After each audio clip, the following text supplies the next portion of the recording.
আব্দুল কাদের জিলানী রহমাতুল্লাহ আলাইহি তার বাবাকে হারালেন। বাবার চেহারাটা ভালো করে মনে নাই।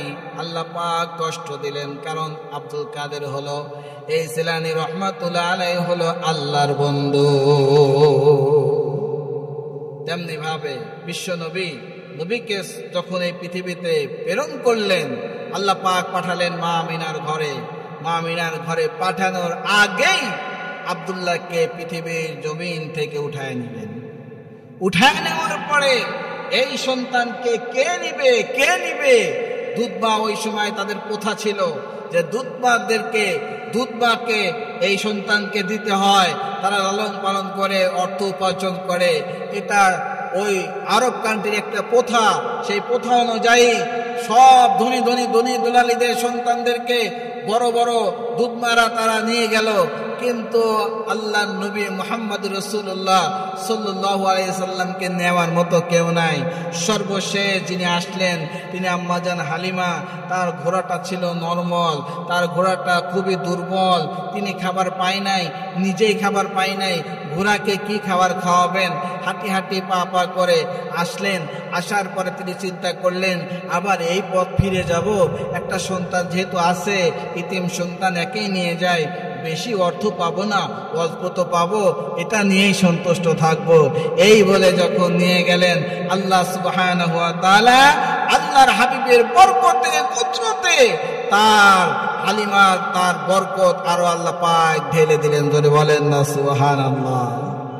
আল্লাহ সুবহানাহু ওয়া তাআলা ঈমানদারদেরকে শুধু কষ্টই দেন, বারবার কষ্ট দেন, পরীক্ষা দেন, তাদেরকে পরীক্ষা করেন, তাদেরকে কষ্ট দিয়ে দিয়ে যাচাই করে তাদেরকে সম্মানের আসরে উঠান। সম্মানিত ভাইরা আমার, বন্ধুগণ আমার, আমাদের পীর, আপনার পীর, সকলের শ্রেষ্ঠ পীর, এই পৃথিবীর জমিনের শ্রেষ্ঠ যিনি মুজাদ্দেদ, বড় পীর আব্দুল কাদের জিলানী রহমাতুল্লাহ আলাইহি যখন পৃথিবীর জন্ম নেবেন, জন্ম নেওয়ার সময় তিনি চিন্তা করলেন, জন্ম নেওয়ার সময় তিনি পৃথিবীর জমিনে যখন আসবেন, আসার পরে ওই সময় ছিল মাহে রমজান মাস মাত্র শুরু হচ্ছে। মাহে রমজান যখন শুরু হতে লাগলো, এমন সময় বড় পীর আব্দুল কাদের জিলানী রহমাতুল্লাহ আলাইহি তার মায়ের গর্ভে থেকে পৃথিবীর জমিনে আসবেন। 471 হিজরি পহেলা রমজান। আকাশটা অন্ধকার, আকাশে চাঁদ দেখা যায় না। মানুষগুলো চাঁদ দেখে রোজা পালন করবে, কিন্তু আব্দুল কাদের জিলানী রহমাতুল্লাহ আলাইহি ওই রজনীতেই এই পৃথিবীর জমিনে আসলেন। আসার পরে শুধুমাত্র দুধ এবং আর ওই মধুটা তিনি পান করলেন। সুবে সাদেক যখন হয়ে গেল, ইশরাক যখন হয়ে গেল, সুবে সাদেক হওয়ার পর থেকে যখন সেহরির সময় শেষ হয়ে গেল, বড় পীর আব্দুল কাদের জিলানী রহমাতুল্লাহ আলাইহি এক ফোঁটা পানিও তার মুখে দিলে তিনি পান করে না। মানুষগুলো বুঝতে পারলো আর দেরি নয়, মাহে রমজান শুরু হয়েছে। আল্লাহর ওলি, আল্লাহর বন্ধু, এই ছোট্ট শিশু জন্ম নেওয়ার পরে তিনি রাতে খাবার খেয়েছেন, দিনে খাবার খান না।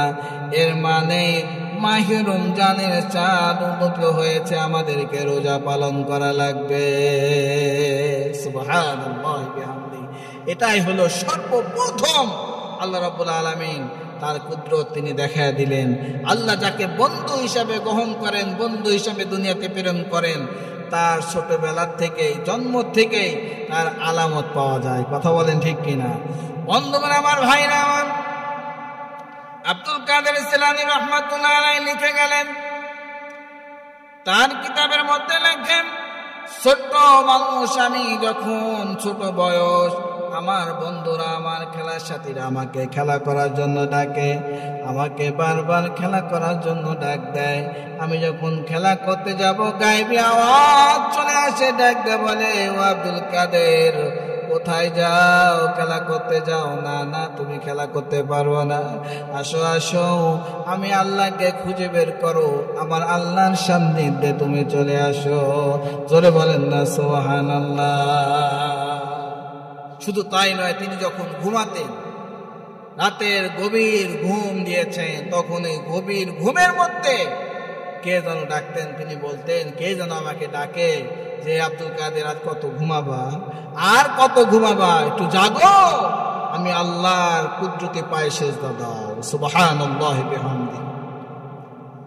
বন্ধুগণ আমার, ভাইরা আমার, এটা হলো আল্লাহর বন্ধু যাদেরকে গ্রহণ করে, আল্লাহর বন্ধু হিসাবে যাদেরকে গ্রহণ করে তাদেরকে ওইভাবে তৈরি করে দেয়।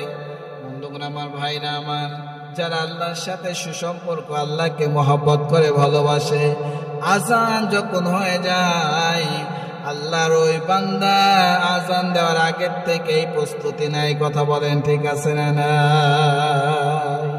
আর একজন যিনি বেনামাজি, আল্লাহর সাথে সম্পর্ক নাই, আল্লাহকে বন্ধু হিসেবে গ্রহণ করে নাই, আল্লাহ ওই বান্দাকে পছন্দ করে না, ওই বান্দার কানের কাছে আজান বলে, কিছুক্ষণ পরে বলে মসজিদে আজান হয়েছে, নামাজ পড়বা না। ওই আজান হইল কখন? কথা কহ, ওই আজান হইল কখন? আর যিনি নামাজের জন্য সবসময় তৈয়ার, যিনি যার সাথে আল্লাহর সুসম্পর্ক, তিনি আজান হওয়ার আগেই প্রস্তুতি নিচ্ছে। তার ঘড়ি দেখা লাগে না যে এখন তো আসরে আজান দেবে, তখন তার ঘুম ভেঙে যায়, রেস্টের সময় চলে যায়। তিনি ওযু করে জামা কাপড় যখন পরিধান করে, তখন মুয়াজ্জিন আজান দেয়। কথা বলেন ঠিক কিনা? এটাই হলো আল্লাহর বন্ধু আর আল্লাহর শত্রুর সাথে আল্লাহর সম্পর্ক। বন্ধুগণ আমার, ভাইরা আমার, আল্লাহর বন্ধু হওয়ার দরকার আছে না নাই? আমরা যারা এখানে আছি সকলে আল্লাহর বন্ধু হতে চাই কি চাই না? আল্লাহর বন্ধু হতে যদি চাই, তাহলে আসুন এবার পয়েন্ট টু পয়েন্ট আলোচনা করি। আল্লাহ রাব্বুল আলামিন বলেন, যদি আমার বন্ধু হিসাবে নিজেকে গড়ে তুলতে চাও, তাহলে প্রথম নাম্বার তোমার কাজ হলো তুমি একে অপরের সাথে ইহসান করে, একে অপরের সাথে সুন্দর আচরণ করো। জোরে বলুন সুবহানাল্লাহ। আল্লাহ রাব্বুল আলামিন বলেন, ওয়াহসিনু ইন্নাল্লাহা ইউহিব্বুল মুহসিনিন।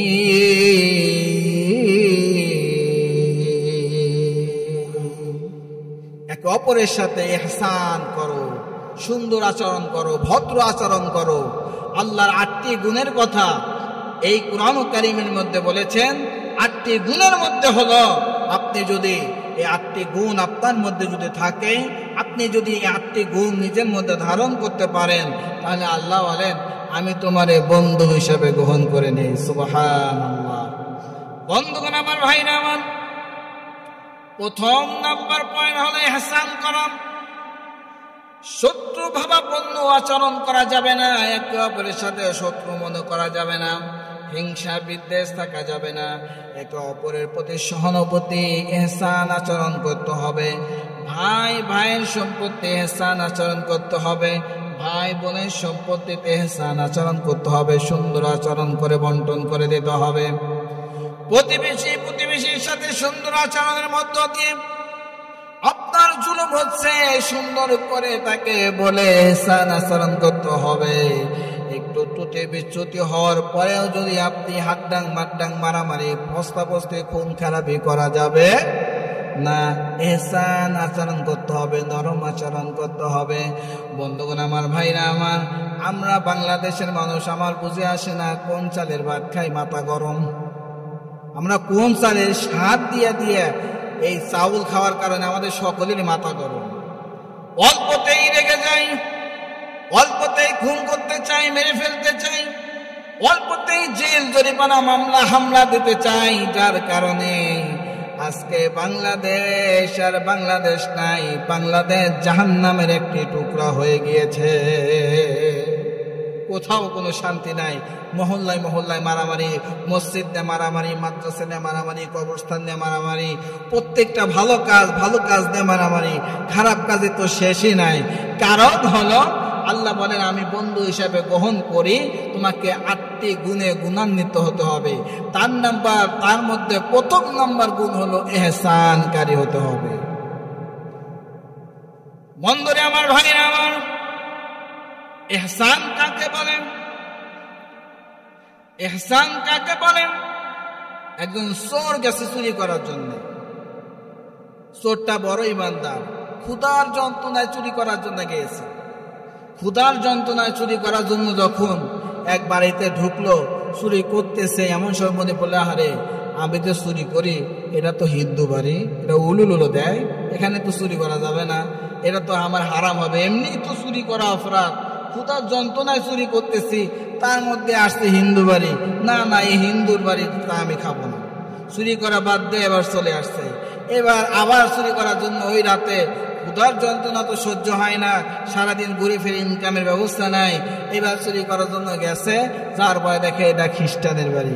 হাই রে, এবার ছোট থেকে আরো বড় জায়গায় চলে আসলাম, খ্রিস্টানের বাড়িতে চুরি করা যাবে না, এবার ওখান থেকে চুরি করা বন্ধ করে এবার গেলেন এবার বৌদ্ধর বাড়িতে চুরি করা যাবে না, আমি মুসলমান, আমি 5 ওয়াক্ত নামাজ পড়ি, ক্ষুধার যন্ত্রণায় চুরি করতে আসছি, বৌদ্ধর বাড়ি থেকে চুরি করে খাবো, না তা খাওয়া যাবে না, আমি আবার অবিবাহিত যুবক মানুষ, আমি এই সমস্ত কাজ করা যাবে না, মুসলমানের বাড়ির থেকে চুরি করব।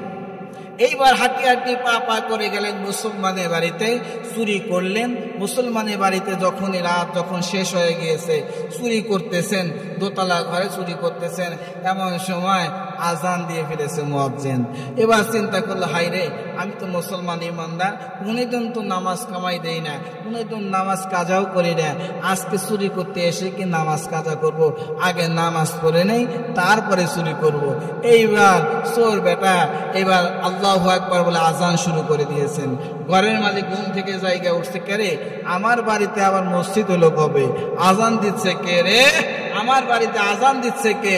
এইবার দৌড়ে এসে দেখে টকবগা যুবক, দেখে আজান দিচ্ছে, তুমি আজান দিচ্ছ, কথা কম, ওযু আছে নাকি? ওযু নাই, ওযু করে আসেন নামাজ পড়ি, এরপরে কথা হবে, আগে ওযু করেন নামাজ পড়বো তারপরে কথা হবে। এইবার চোর ইমাম এবং বাড়িওয়ালা হয়েছেন মুসল্লি মুয়াজ্জিন। এবার বাড়িওয়ালা আকামত দেয়, চোর এবার সুরিত কণ্ঠে নামাজ পড়ায়। নামাজ পড়ানো শেষে বলল, তুমি আমার বাড়িতে গভীর রজনীতে আসছো, কারণটা কি? বলে আমি আসছি হলো চুরি করার জন্যে, সারা রাত দিন কয়েকদিন যাবৎ খানা খাই না, ক্ষুধা যন্ত্রণা সহ্য হয় না, কয়েক বাড়িতে চুরি করতে গিয়েছিলাম, দেখি হিন্দু বাড়ি, আরেক বাড়িতে গেলাম খ্রিস্টান বাড়ি, আরেক বাড়িতে গেলাম বৌদ্ধর বাড়ি, আমরা তো অপবিত্র, প্রত্যেকটা মুশরিক নাপাক। আল্লাহ বলেছেন মুশরিকের সাথে তো আমাদের কোনো সম্পর্ক থাকতে পারে না, মুশরিকের বাড়ির কোনো ইনকাম আমি খাবো না, এই কারণে আপনার বাড়িতে আসছি। সারা রাত অতিবাহিত হয়ে গেছে, আজান দিয়ে দিয়েছে, চুরি পরে নামাজ আগে, আমি কোনোদিন নামাজ কাজা করি না, এখন নামাজ পড়েছি, আপনার হাতে তো ধরা পড়ে গিয়েছি, আর চুরি করা যাবে না, এবার আপনি আমাকে ছেড়ে দেন, আমি চলে যাই। লোকটা এবার চিন্তা করলাম, এই যুবক সাধারণ যুবক হতে পারে না, যেই যুবকটার মধ্যে আল্লাহর ভয় আছে, কথা বলেন ঠিক কিনা? যেই যুবকটা আজান হওয়ার সঙ্গে সঙ্গে নামাজের জন্য দাঁড়িয়ে যায়, এই যুবকটা সাধারণ যুবক হতে পারে না। ডাক বলেন, যুবক রে, তুমি কি নামাজ রোজা সঠিকভাবে পালন করো নাকি? বলে হ্যাঁ পালন করি। বিয়ে করছো নাকি? কয় করি নাই। এইবার চিন্তা করলো, ডাক দেয়া বলেন, তোমার আর যেতে হবে না, ক্ষুধার যন্ত্রণা সহ্য করা লাগবে না, আমার অগাধ সম্পত্তির মালিক আমি আল্লাহ আমাকে দিয়েছে, অতএব তোমার প্রস্তাব হলো সারা জীবন আমার বাড়িতে থাকবা, বসে খাইবা, আমার মেয়েটাকে তোমার সাথে আমি বিবাহ দিতে চাই। জোরে বলেন না সুবহানাল্লাহ। আব্দুল কাদের জিলানী রহমাতুল্লাহ আলাইহি বাবা যিনি ছিলেন সালেহ ইবনে মুসা জঙ্গি রহমাতুল্লাহ আলাইহি, তিনি বড় আল্লাহর ওলি ছিলেন। ওলি বাপ মা ওলি দেখে তো সন্তান ওলি, কথা বলেন ঠিক কিনা? ফ্যাক্টরি যদি ভালো না হয়, প্রোডাকশন ভালো হওয়ার আশাই করা যায় না। কথা বলেন। আবু মুসা জঙ্গি রহমাতুল্লাহ আলাই, তিনি দিনের কাজে যখন বাইর হলেন, দিন প্রচারের কাজে বাহির হইলেন, বাহির হইতে হইতে হাঁটতে হাঁটতে ক্লান্ত, রুগ্ন শুগ্ন, নদীর মাঝখান দিয়ে, নদীর পাড় দিয়ে ফল ভেসে যাচ্ছে। তার মনের মধ্যে আকুতি হলো যে হাই রে, এত সুন্দর ফল, আমি তো ক্ষুধার্ত, খাবার খাই না, পেটে প্রচন্ড ক্ষুধা, এই ফলটা তুলে আমি খাই, তাহলে ক্ষুধাটা নিবারণ হবে। ক্ষুধার যন্ত্রণা সহ্য না করতে পেরে বিবেক কাজ করে নাই, আবেগ কাজ করেছে, এই কারণে ফলটা তুলে খাইছে। খাওয়ার পরে বিবেক নাড়া দিছে, এই মুসা জঙ্গি, তুমি যে ফলটা খাইলা, জানো এই ফলের মালিক কে? তিনি চিন্তা করলেন, হাই রে, এই ফলের মালিক তো আমি না, এই ফলের মালিক যিনি, তার কাছে আমাকে যেতে হবে, তার কাছে আমাকে মাপ চাইতে হবে। তিনি যদি মাপ না করেন, কাল কিয়ামতের কাঠগড়ায় আমাকে দাঁড়াতে হবে। একটি ফলের জন্যে আমাকে ওই কঠিন জাহান্নামের আগুন ভোগ করা লাগতে পারে। এই চিন্তা করেন ফলের মালিককে খুঁজে বের করার জন্য হাঁটি হাঁটি পা পা করে নদীর পাড় দিয়ে যখন যাইতেছিলেন, যাইতে যাইতে লক্ষ্য করে দেখে নদীর পাড়ে এমন একটি সুন্দর ফলের গাছ রয়েছেন। তিনি চিন্তা করলেন, এই ফলই তো আমি খেয়েছি, এই ফলের মালিককে খুঁজে খুঁজে ফলের মালিকের বাড়ি চলে গেলেন। যাওয়ার পরে জিজ্ঞাসা করলেন, তাকে সালাম দিলেন, বললেন, আমি তো এই নদীর পাড় দিয়ে একটা ফল ভেসে গিয়েছিল, আমি এই ফলটা খেয়েছি, আমাকে আল্লাহর রাস্তে মাফ করে দেন। মুসা জঙ্গি রহমাতুল্লাহ আলাইহি, তার শ্বশুর ছিলেন আল্লাহর ওলি, বড় পীর, তিনি ছিলেন ওই জামানার হক্কানি আলেম। তিনি চিন্তা করলেন যে ছেলেটা একটা ফল খেয়ে তার মনের মধ্যে অনুতপ্ত আসে, আল্লাহর ভয় আসে, ছেলেটা তো সাধারণ ছেলে হতে পারে না। এবার চিন্তা করলেন, তিনি বলেন, ও সালেহ ইবনে মুসা জঙ্গি রহমাতুল্লাহ আলাইহি, তোমাকে আমি মাফ করতে পারি, একটা মাত্র শর্ত, শর্তটা হলো তোমাকে 12টি বছর আমার বাড়িতে কামলা দেওয়া লাগবে। 12 বছর আমার বাড়িতে থাকতে হবে, যদি থাকতে পারো তাহলে আমি তোমারে মাফ করে দেব। তিনি চিন্তা করলেন, বড় পীর আব্দুল কাদের জিলানী রহমাতুল্লাহ আলাইহি বাবা চিন্তা করলেন, হায় রে, একটি ফল খেয়েছি, ফলের কারণে জাহান্নামের আগুনে জ্বলতে হবে, আমি আগুনে জ্বলবো না, এর কাছে যে করে হোক মাপ চাবো। তিনি বললেন, 12 বছর পর তো আপনি মাফ করবেন? বলে, হ্যাঁ মাফ করব। তাহলে আমি রাজি। 12টি বছর তার বাড়িতে থাকলেন, তার বাড়িতে খেলেন, তার বাড়িতে কাজ করলেন। 12 বছর যখন শেষ হয়ে গেল, আবু মুসা জঙ্গি রহমাতুল্লাহ আলাইহি ডাক দেয়া বলেন, ও মালিক, 12 বছর হয়ে গেল, এখনো কি আমারে মাফ করা যায় না? আমার একটু মাফ করে দেন, আমি চলে যাব এখান থেকে। এইবার তার শ্বশুর ডাক দেয়া বলেন, আমি তোমারে মাফ করে দিতে পারি, আমার আর একটা শর্ত রয়েছে, এই শর্তটা যদি পালন করো তাহলে মাফ করে দেব। আবু মুসা জঙ্গি রহমাতুল্লাহ আলাইহি বলেন, ও বনি, যে কোনো শর্ত আপনি দিতে পারেন, আমি রাজি আছি। আমারে মাফ করবেন কিনা এইটা বলেন, আমি যে কোনো শর্ত আমি রাজি আছি, যা বলবেন আমি তাতেই রাজি। যদি আমার জীবন চলে যায়, জীবন যদি দিয়ে দিতে হয় আমি জীবন দিয়ে দেব, কিন্তু মাফ করবেন, মাফ নেই, আমি এখান থেকে চলে যেতে চাই। এইবার বলা হলো, ঠিক আছে, আমার একটা মেয়ে রয়েছে, আমার মেয়েটাকে বিবাহ করতে হবে। তুমি কি জানো আমার মেয়েটা 2টি হাত নাই, 2টি পা নাই, 2টি চক্ষু নাই, এবং এত কালোর কালো, খুব বিচ্ছিরি কালো আমার মেয়েটা, তুমি বিবাহ করবা কিনা? এইবার আবু মুসা জঙ্গি রহমাতুল্লাহ আলাইহি ডাক দিয়ে বলেন, আমনি, একটা ফল খেয়েছি, এই ফলের গুনাহ যে পরিমাণ হয়েছে, আপনি যদি মাফ না করেন আল্লাহ আমারে মাফ করবে না। অতএব হকুল্লাহ হকুল ইবাদাত, আল্লাহর হক আল্লাহ মাফ করবে। নামাজ আমি পড়ি নাই, এর কারণে আল্লাহর কাছে মাফ চাইতে হবে, আল্লাহ মাফ করে দিতে পারে।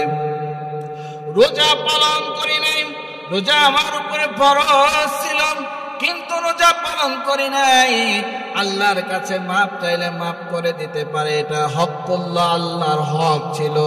আর হকুল ইবাদাত, বান্দার হক। এক দোকান থেকে বাকি খেয়েছেন জীবনে, আর ওই দোকানের সামনে দিয়ে যান না, এটা হলো হকুল ইবাদাত, বান্দার হক। একজনের বন্ধুর কাছ থেকে বন্ধুর টাকা হক আসতেছে, বন্ধুর সাথে সম্পর্ক নাই, এটা হলো হকুল ইবাদাত, বান্দার হক। রাস্তাঘাট কালপাত যে সমস্ত নেতারা খেয়ে ফেলে, বিধবার ভাতা খায়, এতিমের হক খায়, গম খায়, চাল খায়, টিন খায়, এটা হলো বান্দার হক। আপনি বারবার হজ করবেন, বারবার হজ করে এসে আল্লাহর কাছে বলবেন আল্লাহ তুমি আমারে মাফ করো। আল্লাহ বলেন বান্দার কাছে আগে মাফ চা, বান্দা মাফ করলে আমি করব, না হয় তোর জন্য জাহান্নাম। হজ করে কাজ হবে না, আগে বান্দার হক বুঝায় দিতে হবে। কথা বলেন ঠিক কিনা? সাজাদপুরে স্কুল 5 তলা খাইছে, রাস্তা খাইছে, কালপাট খাইছে, বিধবার ভাতা খাইছে, এমন কোন গরিবের হক নাই যে খাই নাই। আজকে তুমি হজ করে বড় হাজি মাথায় পাগড়ি দিয়ে এই হাজিগিরি চলবে না। কথা কম, আল্লাহরে খোঁজার জন্য মক্কায় যাইবে, আর দুনিয়াতে এই বাংলাদেশে এই শাহজাদপুরে আল্লাহ আছে, আল্লাহরে খোঁজার জন্য মক্কায় গিয়ে খুঁজতে হবে না। কথা বলে ঠিক কিনা? কথা কন ঠিক কিনা? কয় হজ করে আইছে, সুদ জরা খায়। হুজুর হজ করে লাভ কি? অমুক হাজি এক ওয়াক্ত নামাজও পড়ে না, হজ করে আইছে। আল্লাহ কয় ওর হজ আমি কবুল করি নাই, যার কারণে ও হজ মক্কা শরীফ ঘুরে গেছে, মানুষকে হাজিগিরি নাম ফুটায়, কিন্তু আসল আল্লাহর কাছে হাজি হতে পারে। বন্ধুরা আমার ভাইরা,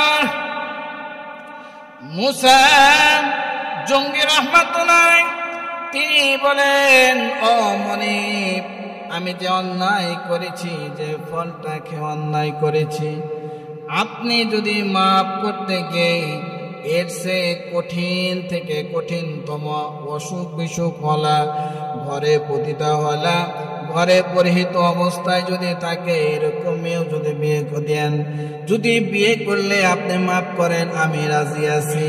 বন্ধুগণ আমার ভাইরা আমার, তার সাথে বিয়ে হয়ে গেল। বিয়ে হওয়ার পরে বাসর ঘরে যখন প্রবেশ করলো, প্রবেশ করে দেখে মুসা জঙ্গি রহমাতুল্লাহ আলাইহি লক্ষ্য করে দেখে আমার শ্বশুর আমাকে বলেছিল মেয়েটা হবে কালো, কিন্তু কালো না, দবদবে ফর্সা। বলেছিল 2টি হাত নাই, কিন্তু 2টি হাত আছে। 2টি পা নাই, 2টি পাও আছে। শুধু তাই নয়, 2টি চক্ষু নাই, চক্ষুটাও আছে। সব কিছু ঠিক আছে। তিনি ঘর থেকে দৌড়া বাহির হয়ে আসলেন। মনে করলেন না না, বউ বোধহয় বদল হয়েছে, এটা আমার স্ত্রী হতে পারে না, এটা আমার তো বউ হতে পারে না, শ্বশুর যা বললো তার সাথে তো মেলে না। এইবার চিন্তা করে মনিবকে ডাক দেয়, বলেন হুজুর ও আপনি আমাকে যে কথা বললেন, কথার সাথে তো কাজের কোনো মিল নাই। আপনি বললেন আমার স্ত্রীটা হবে বোবা, আমার স্ত্রীটা হবে অন্ধ, আমার স্ত্রীটা হবে 2টি হাত নাই, 2টি পা নাই, কালো কুচ্ছিত। কিন্তু আমি লক্ষ্য করে দেখলাম আমার স্ত্রীটা বড় সুন্দর, হাত পা চক্ষু আছে, সব কিছু ঠিক আছে, কেন মিথ্যা কথা বললেন? এইবার তার শ্বশুর ডাকতে বলেন, ও মুসা জঙ্গি রহমাতুল্লাহ আলাইহি, জাননি আমি যা যা বলেছি সব কিছু ঠিক আছে। বলে কিভাবে ঠিক আছে, আপনি একটু বুঝাইয়া দেন। ডাক্তার বলেন, আমার মেয়ের হাত দিয়ে কোনোদিন অন্যের কোনো ক্ষতি করে নাই, অন্যের কোনো ফলও পেরে খাই নাই। আমার মেয়ের পা দিয়ে কোনোদিন আমার বাড়ি থেকে অন্যের কোনো বাড়িতে যায় নাই। আমার এই মেয়ের চক্ষু দিয়ে বেগানা পুরুষ কোনোদিন দেখে নাই। আমার বাড়িতে তুমি দীর্ঘ 12 বছর কাজ করলে, বলো তো আমার মেয়েকে তুমি দেখেছো কিনা? বলে না দেখি নাই। আমার মেয়েটাও তোমার কোনোদিন দেখে নাই। এই কারণে আমি বলেছি আমার মেয়েটা অন্ধ। আমি এই কারণে বলেছি আমার মেয়েটার পা নাই, দুটি হাত নাই। শুধু তাই নয়, আমার মেয়ের ব্যাপারে বলেছি বাবা, কারণটা হলো আমার মেয়ের কণ্ঠটাও জিন্দেগিতে কেউ কোনো পুরুষ শুনতে পারে নাই। জোরে বলেন না সুবহানাল্লাহ। আমাদের বিবিরা যখন কথা কয় তাহলে 2-4 গ্রামের মানুষ শোনে কি শোনে না? আমার বিবিরা হাটে 2-4 গ্রামের মানুষ দেখে কি দেখে না? আমি মৌলানা, আমি মুন্সি, মাহফিল করে যে টাকাটা দিবে এই টাকাটা নিয়ে বাড়িতে যাব, বলবো যে এই টাকাতে নিয়ে আসলাম তোমার জন্য একটা সুন্দর 3 পিস আনতে চাই, তুমি কি বলো? বলে তোমার সুখ নাই, তুমি কি না কি 3 পিস আনবা, আমারে নিয়ে চলো। কথা কন, আমার বই কব যে তোমাকে হবে না, তুমি টাকা দাও, যা কেনা লাগে আমি কিনবো। তুমি হলো টাকার মেশিন, আমি হলাম খরচের মেশিন, তোমার দিয়ে হবে না। বন্ধুগণ আমার, ভাইরা আমার, আমরা হুজুররা বউ কন্ট্রোল করতে পারলাম না, আপনারা কেমনে কন্ট্রোল করবেন? আমাদেরকে হুজুরই মনে করে না। আপনাদের কাছে কত হুজুর, কত সম্মান, কত কিছু খাওয়ালেন, কিন্তু বাড়িতে গেলে হুজুরই নেই। বন্ধুগণ আমার, ভাইরা, আবু মুসা জঙ্গি রাহমাতুল্লাহ আলাইহির সাথে যে ইহসান করা হলো, আল্লাহ রাব্বুল আলামিন প্রথম নাম্বার গুণ দিলেন, মানুষের সাথে ইহসান করতে হবে। যদি ইহসানের এই গুণটা কোন মানুষের মধ্যে থাকে, আমার আল্লাহ রাব্বুল আলামিন বলেন আমি ওই বান্দাকে বন্ধু হিসাবে গ্রহণ করে নেই। 2 নাম্বার গুণ হলো তওবাকারী। যারা তওবা করে, আল্লাহর কাছে যখন ক্ষমা প্রার্থনা করবে, আল্লাহর কাছে কোনো অন্যায় করবে, অপরাধ করবে, আল্লাহর কাছে তওবা করবে, বান্দার সাথে কোনো ভুল হয়ে থাকলে বান্দা বান্দার কাছে মাপ চাবে, এই গুণটা বড় গুণ, এই গুণটা মহৎ গুণ। আজকে আমরা এখান থেকে অনেক দূরে, কেউ কারো কাছে ক্ষমা চাইতে চাই না, কেউ কারো কাছে ক্ষমা প্রার্থী হতে চাই না। একজন ভুল করি, ভুল করার পরে আরো গরম হই, অর্থাৎ চোরের মায়ের বড় গলা। কথা বলেন ঠিক কিনা? যিনি অপরাধ করেন ইনি আরো বড় গরম হয়ে যায় মানুষের সাথে। কিন্তু আল্লাহ রাব্বুল আলামিন বলেন, বান্দারে, অন্যায় করলে তোমার মধ্যে সুন্দর চরিত্র থাকতে হবে, সেটা হলো মাপ চাইতে হবে। ভাই হঠাৎ করে ভুল করেছি, মাফ করে দাও। অন্যায় করেছি, মাফ করে দাও। ভাই তোমার সাথে জোরে কথা বলেছি, মাফ করে দাও। এই কথা বললে মনে হয় ইজ্জত সব শেষ। আমরা মনে করি যে কারো কাছে মাফ চাবো, ইজ্জত শেষ। এই কারণে আমরা সালামই দেই না। যিনি একটু সমাজের হামবাম বড় কিছু একটা, উনি এরকম ভাবে হেঁটে যায়, সালামই দিতে চায় না। সালাম যদি কেউ দেয় স্টাইলে, আমরা এরকম ভাবে উত্তর নেই, যাতে আমি যে অনেক বড় একটা কিছু এটা জাহিরি করি। কথা বলেন ঠিক কিনা?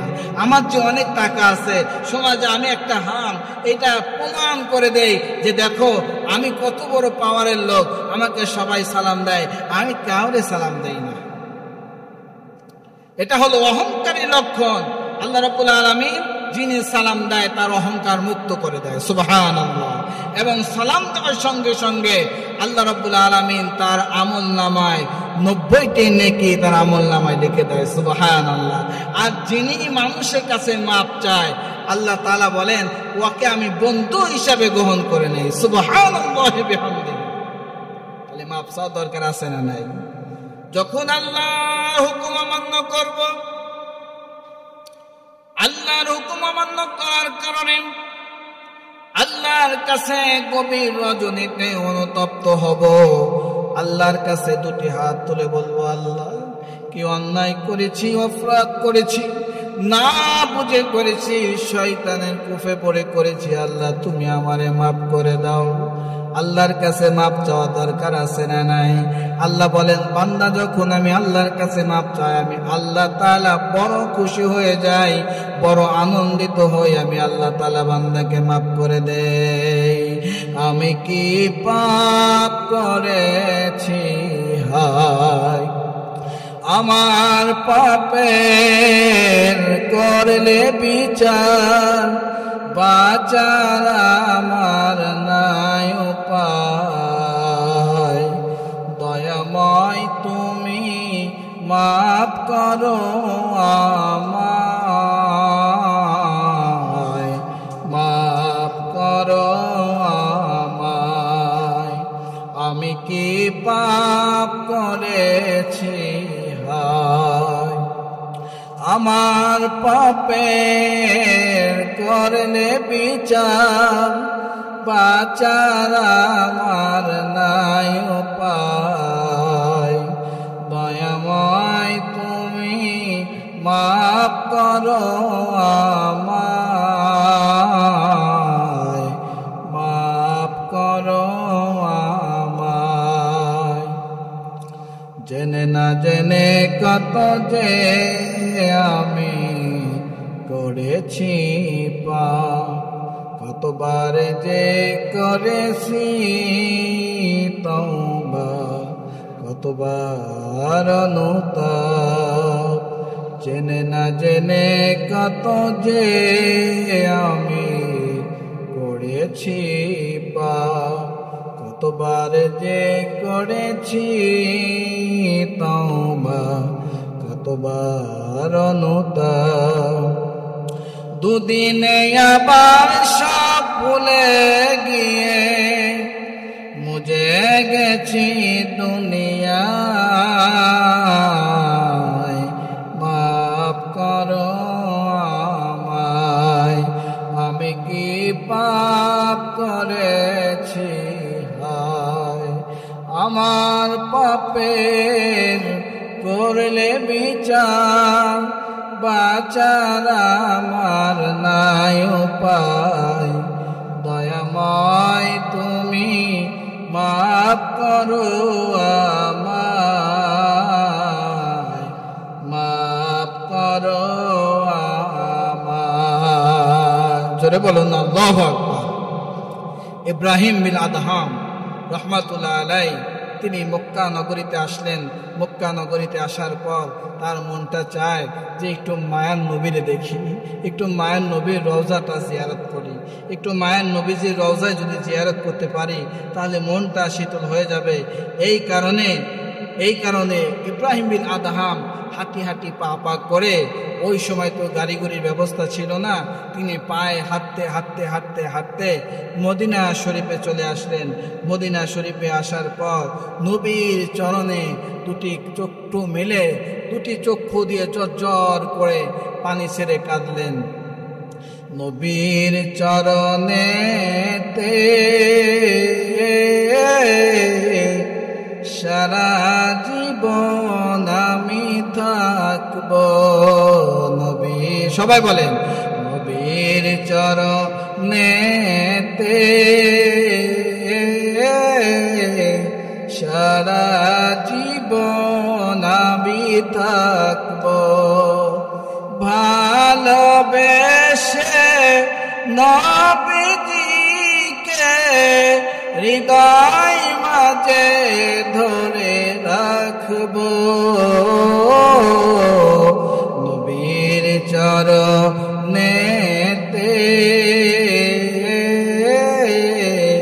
সারা জীবন আমি থাকব। দরুদ সালামে মিলাদ কিয়ামে, দরুদ সালামে মিলাদ কিয়ামে নূর নবীকে খুশি করব। নবীর চরণেতে সারা জীবন আমি থাকব। ভালোবেসে নবী হৃদয় মাঝে ধরে রাখবো নবীর চরণেতে সারা জীবন আমি থাকবো। মারহাবা বলে। ইব্রাহিম বিন আদহাম তিনি মদিনায় এসে নবীজির রওজা জিয়ারত করে এবার চিন্তা করলেন আমাকে যেতে হবে ফিলিস্তিন, আমাকে ফিলিস্তিনে যেতে হবে। তাহলে ফিলিস্তিন যাব কিভাবে? বাইতুল মুকাদ্দাসে যাব। বাইতুল মুকাদ্দাস জীবনে দেখি নাই। বাইতুল মুকাদ্দাসে গিয়ে আমি 2 রাকাত নামাজ পড়ব। এই কারণে তিনি 1 কেজি খেজুর কিনলেন। ধরে বলুন কয় কেজি? 1 কেজি খেজুর কিনলেন। 1 কেজি খেজুর কিনতে গিয়ে লক্ষ্য করে দেখে তিনি খেজুর বিক্রেতা, তিনি 1 কেজি দেওয়ার পরে 1টি ফাও দিয়েছেন। ধরে বলুন কয়টি? 1টি ফাও দিয়েছেন। তিনি চিন্তা করে যাই হোক আমার কাছে টাকাও কম আছে, 1টি ফাও পাওয়া গেল, এটা একটু মজা করে খাওয়া যাবে। তিনি বললেন না যে ভাই ওজন বেশি হয়ে গিয়েছে, তিনি না বলে 1টি ফাও নিলেন। নেওয়ার পরে তিনি দীর্ঘ পথ অতিক্রম করতে করতে 1টি মাস পথ অতিক্রম করে একটি দিয়ে ইফতার করে আর 1টি দিয়ে সিয়াম সাধনা করে। এইভাবে প্রতিদিন 2টি করে খেজুর তিনি খায়, সারাদিন সিয়াম সাধনা করে। আবার রাত হলে ইফতারের সময় 1টি খেজুর, সেহরির সময় 1টি খেজুর। এইভাবে দীর্ঘ পথ অতিক্রম করে বাইতুল মুকাদ্দাসে যখন পৌঁছালেন, পৌঁছানোর পরে তার বিবেক জানা দিল, ও ইব্রাহিম বিন আদহাম এইবার তুমি কি করবা? তিনি ক্লান্ত, রুগ্ন, শুকনো 2 রাকাত নামাজ পড়ে তিনি বারান্দাতে, বাইতুল মুকাদ্দাসের বারান্দাতে ঘুমালেন। ইব্রাহিম বিন আদহাম ঘুমানোর পরে স্বপ্ন দেখেন 2টি ফেরেশতা চলে আসলেন। 2টি ফেরেশতা এসে ডাক দেয়া বলেন, এক ফেরেশতা অন্য ফেরেশতাকে বলেন, দেখো দেখো এটা কি চেনো? বলে না তো চিনি না। বলে এটা হলো ইব্রাহিম বিন আদহাম, আল্লাহর বড় খাস বান্দা। কিন্তু এটা কি করেছে জানোনি? বলে কি করেছে? এটা একটা খেজুর ফাও খাওয়ার কারণে আল্লাহ রাব্বুল আলামিন 1টি মাসের কোনো ইবাদত আল্লাহ পাক কবুল করে নাই। আল্লাহর দরবারে 1টি মাস ইবাদত করেছেন কিন্তু আল্লাহ পাক কবুল করে নাই। তার অপরাধ হলো তিনি 1টি খেজুর ফাও খেয়েছেন। আমাদের ফাও নেওয়ার অভ্যাস আছে না নাই? আমরা 250 গ্রাম বাদাম কিনতে গিয়ে 4-5টা ফাও খাই কি খাই না? ফল কিনতে গিয়ে 2টা আঙ্গুর, আমরা 2-3টা আঙ্গুর আমরা এমনি ফাও খাই। এবং মাছ কিনতে গিয়ে একটা ফাও ইচ্ছা করে নেই। জেলেও মাছ দেয়, আমি আবার ইচ্ছা করে আরেকটা হাত দিয়ে তুলে নেই। একটু ফাও খাওয়ার কারণে আপনার সমস্ত ইবাদতগুলি বাতিল হয়ে যাবে। কথা বলেন ঠিক কিনা? ফাও খাওয়া যাবে নাকি? দেখেন এখান থেকে আপনাকে শিক্ষা নিতে হবে। আজকের এই মহতি মাহফিল থেকে যদি কিছু শিখে না যেতে পারি তাহলে এই মাহফিল দিয়ে কি লাভ হবে? আসুন কথাগুলো শুনি। ইব্রাহিম বিন আদহাম এবার চিন্তা করলেন, হাই রে, দীর্ঘ পথ 1টি মাস পথ অতিক্রম করে আসলাম, 1টি মাস আমি ইবাদত করলাম, নামাজ করলাম, রোজা করলাম, একটা নামাজ রোজা আল্লাহ দরবারে কবুল হয় নাই, তাহলে তো আমার সব বৃথা গেল। আবার আমাকে যেতে হবে ওই মদিনাতে, গিয়ে যার কাছ থেকে খেজুর কিনেছি ওর কাছ থেকে মাপ চাইতে হবে অথবা খেজুরের দাম দিতে হবে।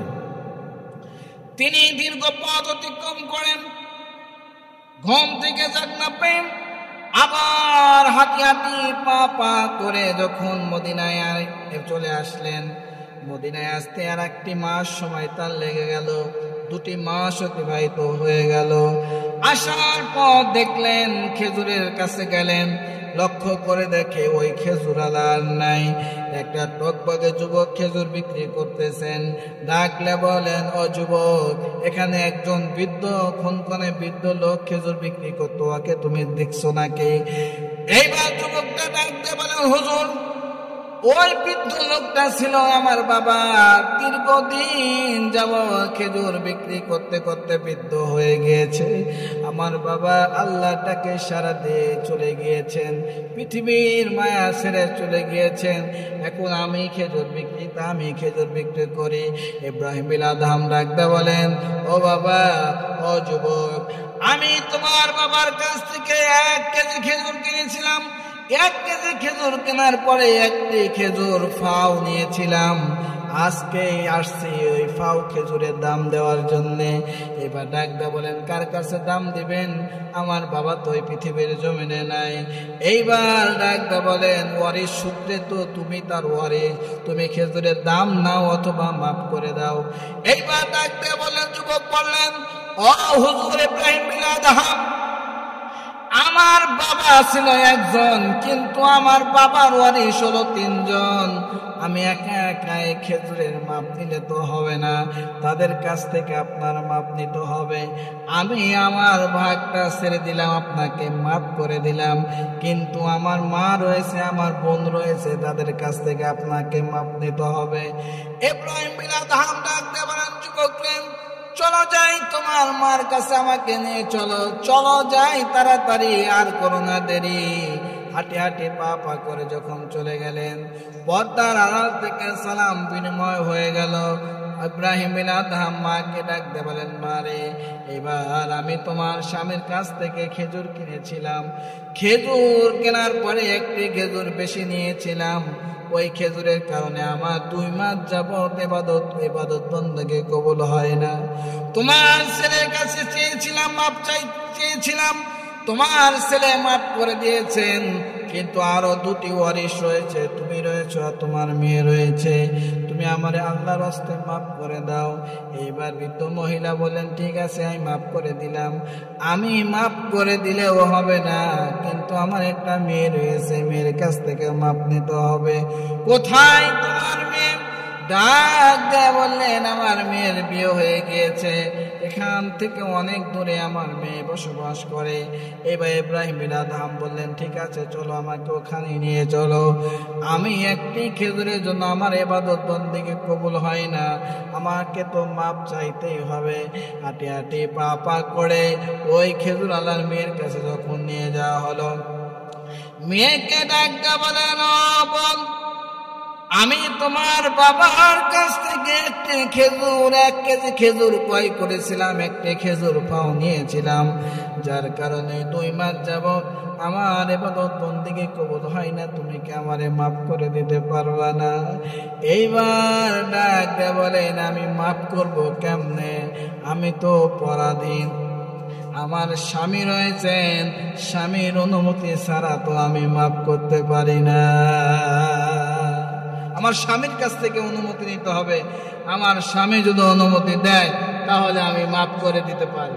আমার বন্ধুগণ, আমার ভাইরা, এবার স্বামীর কাছ থেকে অনুমতি নিতে কোথায় দিতে হবে?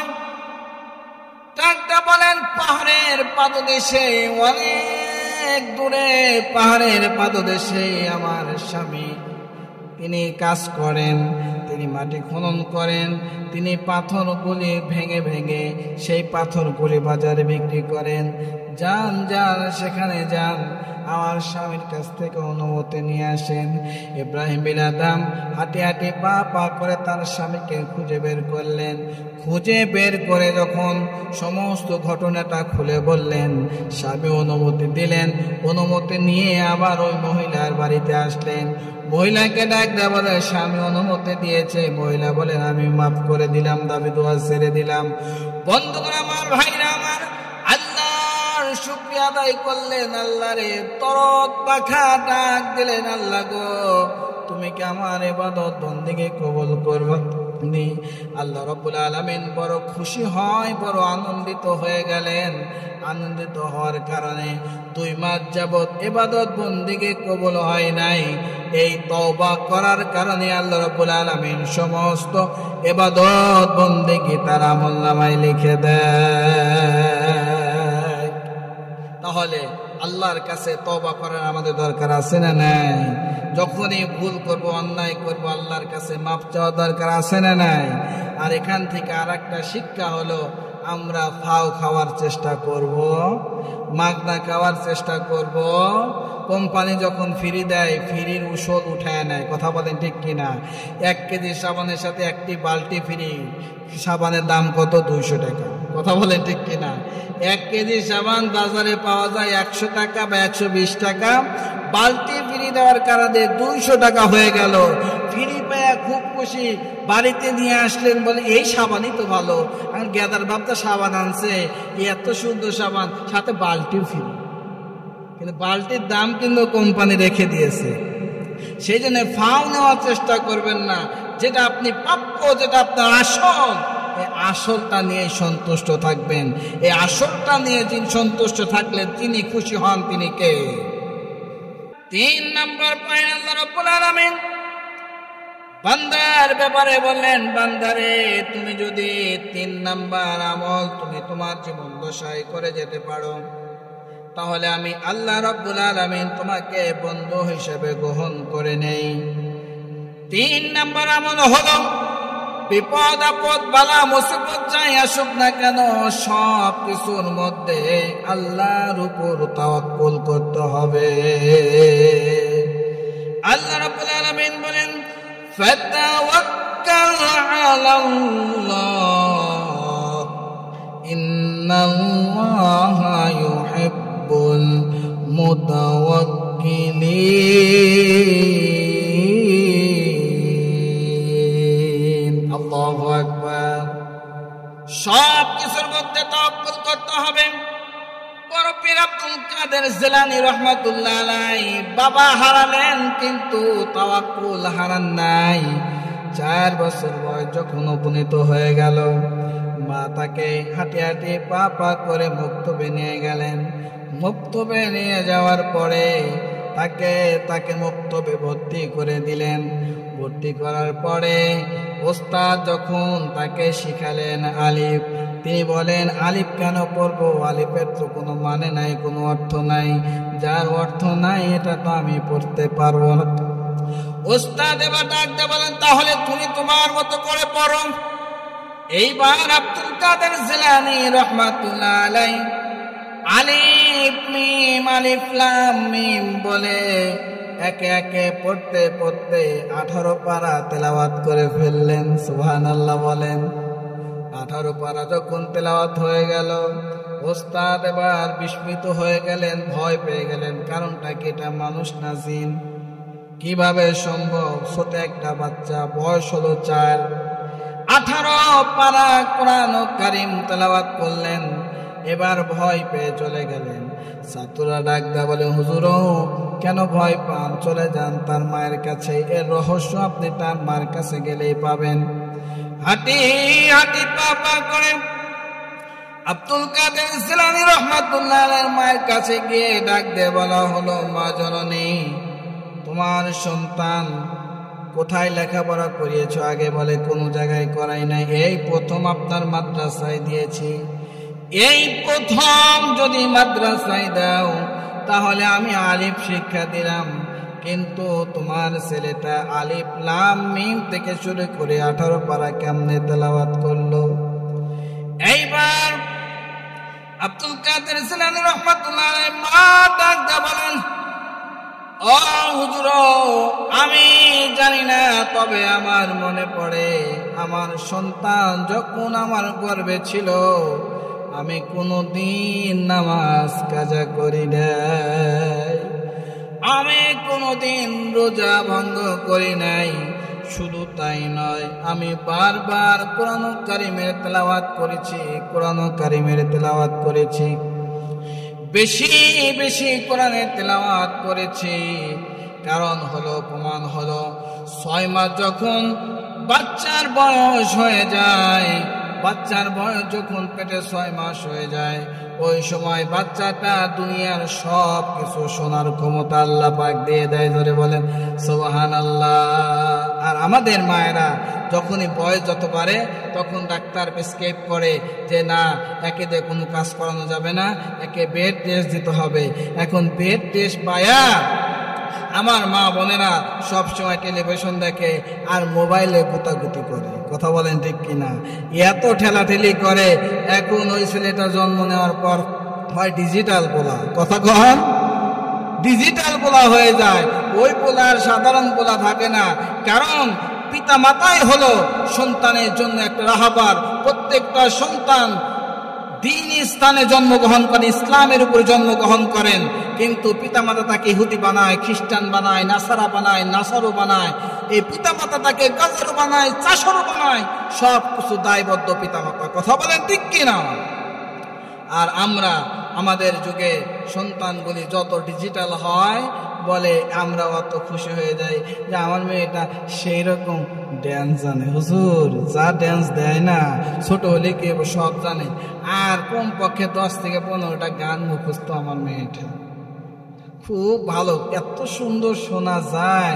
এ বুয়ার আকবর কাছে গপ্প করে, বুড়ে আমার সওয়াল যা হয়েছে, বাপের এক ফোঁড়া ভাই ডিজিটাল সওয়াল। কথা কন ঠিক কিনা? ডিজিটালে বাংলাদেশে কত কিছু দেখার আছে, দেখতে গেলে শেষ হবে না, অল্প দেখো ভাই। পোলা মাইয়া জুয়ান বুড়া একই রোগে খাইছে ধরা, আধুনিকতার হাওয়া গায়ে লাগছে তাই। কথা বলেন ঠিক কিনা? ডিজিটালে বাংলাদেশে কত কিছু দেখার আছে, দেখতে গেলে শেষ হবে না, অল্প দেখো ভাই। পোলা মাইয়া জুয়ান বুড়া একই রোগে খাইছে ধরা, আধুনিকতার হাওয়া গায়ে লাগছে তাই। যে যাই কিছু বলুক রে ভাই, গায়ে লাগে না। আমরা কিন্তু চালাক জাতি, মোটে ভয় পাই না। আমগো দেশে ফেসবুক আছে, আমরা বলত না। আমগো দেশে ফেসবুক আছে, আমরা বলত না। আমগো দেশে ফেসবুক আছে, আমরা বলত না। আমগো দেশে ফেসবুক আছে, আমরা বলত না। আদু পাগলা কারে বলে কিছুই জানে না, বড়দের সম্মান করা মানতে পারে না। কথা বলেন ঠিক কিনা?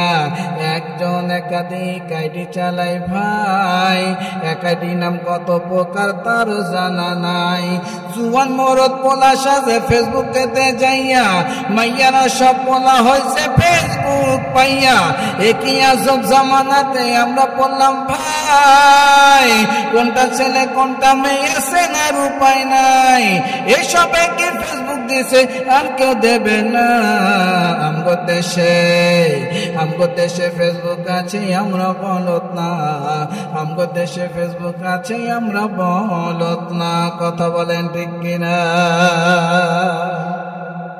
আব্দুল কাদের জিলানী রহমাতুল্লাহ আলাইহি, তার মা বলেন, ও হুজুর, আমার মনে হয় আমার সন্তান যখন গর্ভে ছিল, আমি যদি 1 নয় 2 নয়, যদি প্রথম থেকে শেষ পর্যন্ত কোরআনের তেলাওয়াত করতাম, আমার সন্তান 30 পারা কোরআনের হাফেজ হয়ে যেত। সুবহানাল্লাহি বিহামদিহি। তাহলে বন্ধুগণ, আমার ভাইরা, আমার সন্তান যখন গর্ভে আসে, তখন পানাহার চাইতে হবে কার কাছে?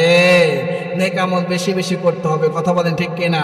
মা বোনেরা যেখান থেকে শুনছেন, আমলগুলো করবেন। আল্লাহ রাব্বুল আলামিন আমাদের বরকত দান করে, বলুন আমিন।